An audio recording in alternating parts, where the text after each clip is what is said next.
നമ്മൾ നേരെ പോകുന്നത് കണ്ണൂർ ജില്ലയിലേക്കാണ്. സന്തോഷ് കൂടെ ചേരുന്നുണ്ട്. സന്തോഷ്, 70% കടന്നിരിക്കുന്നു ജില്ലയിൽ പോളിംഗ്. പ്രമുഖരടക്കം നിരവധി നേതാക്കൾ വോട്ട് രേഖപ്പെടുത്തിയ ജില്ല കൂടെയാണ് കണ്ണൂർ. എല്ലാവരെയും പോളിംഗ് ബൂത്തിലേക്ക് എത്തിക്കാൻ മുന്നണികൾക്ക് കഴിഞ്ഞു. മുന്നണികളുടെ ആത്മവിശ്വാസം ഏത് രീതിയിലാണ്? ഇനി കൃത്യം 1 മണിക്കൂർ 30 മിനിറ്റാണ് പോളിംഗിന് ബാക്കിയുള്ളത്. 2020 തിരഞ്ഞെടുപ്പിൽ കണ്ണൂർ ജില്ലയിൽ 78.6% പോളിംഗ് രേഖപ്പെടുത്തിയത്. ഇപ്പോൾ ഇന്ന് ഈ തിരഞ്ഞെടുപ്പിൽ 4.4 വരെ 71% പോളിംഗ് രേഖപ്പെടുത്തിയിട്ടുണ്ട്. കഴിഞ്ഞ തിരഞ്ഞെടുപ്പിൽ ഉണ്ടായ പോളിംഗ് ശതമാനത്തിലേക്ക് തന്നെയാണ് കണ്ണൂരിലെ പോളിംഗ് നില പോകുന്നത്. അതേസമയം തന്നെ കണ്ണൂർ മാത്രമേ ഇതുവരെ പോളിംഗ് രേഖപ്പെടുത്തിയിട്ടുള്ളൂ. അത് താരതമ്യേന കഴിഞ്ഞ വർഷത്തെ അപേക്ഷിച്ച് കുറഞ്ഞ പോളിംഗ് ആണ്. എങ്കിൽ കൂടിയും 1.5 മണിക്കൂറോളം ഇനി വോട്ടെടുപ്പിന് അവശേഷിക്കുന്നുണ്ട്.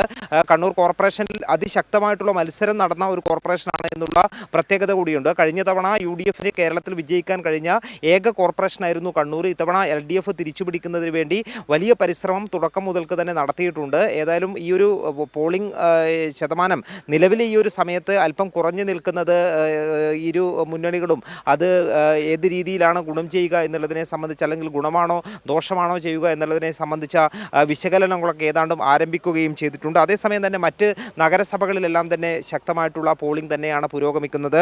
ഏറ്റവും ഉയർന്ന പോളിംഗ് ഇതുവരെ രേഖപ്പെടുത്തിയത് 82.51% പോളിംഗ് രേഖപ്പെടുത്തിയത് ആന്തൂർ നഗരസഭയിലാണ്. ഏറ്റവും കുറഞ്ഞ ആന്തൂർ നഗരസഭ ഇടതുപക്ഷത്തിന് ശക്തമായ സ്വാധീനമുള്ള ഒരു നഗരസഭയാണ്. അതേസമയം തന്നെ ഏറ്റവും കുറഞ്ഞ പോളിംഗ് രേഖപ്പെടുത്തിയത് പാനൂർ നഗരസഭയിലാണ്. 60% ആളുകൾ മാത്രമേ ഈ സമയത്തിനകം വോട്ട് രേഖപ്പെടുത്തിയിട്ടുള്ളൂ. UDF ഭരിക്കുന്ന നഗരസഭയാണ് പാനൂർ നഗരസഭ എന്ന് പറയുന്നത്. മറ്റ് നഗരസഭകളിലെല്ലാം തന്നെ താരതമ്യേന ഭേദപ്പെട്ട പോളിംഗ് തന്നെയാണ് ഉള്ളത്. ഏതായാലും കണ്ണൂർ ജില്ലയിൽ ഇത്തവണ അതിശക്തമായിട്ടുള്ള മത്സരം നടന്ന കണ്ണൂർ കോർപ്പറേഷൻ, അതോടൊപ്പം തന്നെയുള്ള ശ്രീകണ്ഠപുരം മുനിസിപ്പാലിറ്റി, നിലവിൽ UDF ഭരിക്കുന്ന മുനിസിപ്പാലിറ്റിയാണ്. അവിടെയും ശക്തമായിട്ടുള്ള ഒരു മത്സരം ഇത്തവണ നടന്നിട്ടുണ്ട്. തിരിച്ചുപിടിക്കാൻ കഴിയും എന്നുള്ള പ്രതീക്ഷ LDF പങ്കുവെക്കുന്നുണ്ട്. അതോടൊപ്പം തന്നെ കണ്ണൂർ ജില്ലയിൽ തിരഞ്ഞെടുപ്പ് ഈ ഒരു സമയം പിന്നിടുമ്പോൾ നിരവധി പ്രമുഖരും കണ്ണൂർ ജില്ലയിൽ വോട്ട് രേഖപ്പെടുത്തിയിട്ടുണ്ട്. മുഖ്യമന്ത്രി പിണറായി വിജയൻ, അതോടൊപ്പം തന്നെ മന്ത്രിമാരായ കടന്നപ്പള്ളി രാമചന്ദ്രൻ, AK ശശീന്ദ്രൻ, CPIM കേന്ദ്ര കമ്മിറ്റി അംഗങ്ങളായ EP Jayarajan, PK Shrimati teacher, speaker AN Shamseer, KPCC president Sunny Joseph, മുൻ KPCC പ്രസിഡന്റ് K സുധാകരൻ ഉൾപ്പെടെയുള്ള, അതോടൊപ്പം തന്നെ കഥാകൃത്ത് T പത്മനാഭൻ ഉൾപ്പെടെ പ്രമുഖരുടെ ഒരു നീണ്ട നിര തന്നെയാണ് കണ്ണൂർ ജില്ലയിൽ വോട്ട് ഇതിനോടകം തന്നെ രേഖപ്പെടുത്തിയിട്ടുള്ളത്.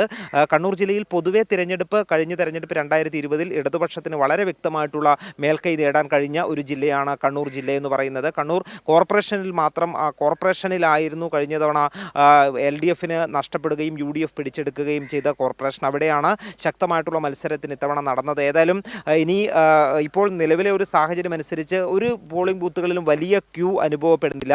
ഞാനിപ്പോൾ നിൽക്കുന്നത് ശ്രീകണ്ഠപുരം നഗരസഭയിലുള്ള എള്ളരിഞ്ഞി സ്കൂൾ എന്നിലുള്ള ബൂത്തിലാണ്. ഇവിടെ നിലവിൽ ഒരാൾ പോലും ക്യൂവിലില്ല. പരമാവധി വോട്ടർമാർ ഇവിടെയുള്ളത് വോട്ട് ചെയ്ത് പൂർത്തീകരിച്ചിട്ടുണ്ട് എന്നുള്ളതാണ് പറയുന്നത്.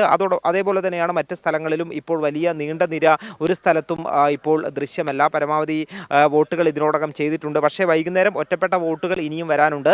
അത് കൃത്യമായും പോൾ ചെയ്താൽ മാത്രമേ അന്തിമ പോളിംഗ് എത്രയാണ് എന്നുള്ളത് വ്യക്തത വരികയുള്ളൂ. കഴിഞ്ഞ വർഷത്തെ 78.6% എന്ന് പറയുന്ന പോളിംഗിലേക്ക് സ്വാഭാവികമായും ഏതാണ്ട് അതിനോടടുത്ത് പോളിംഗ് എത്താനുള്ള ഒരു സാധ്യത തന്നെയാണ് ഇപ്പോൾ വിലയിരുത്തപ്പെടുന്നത്. വിനിഷ, ശരി, താങ്ക് യു.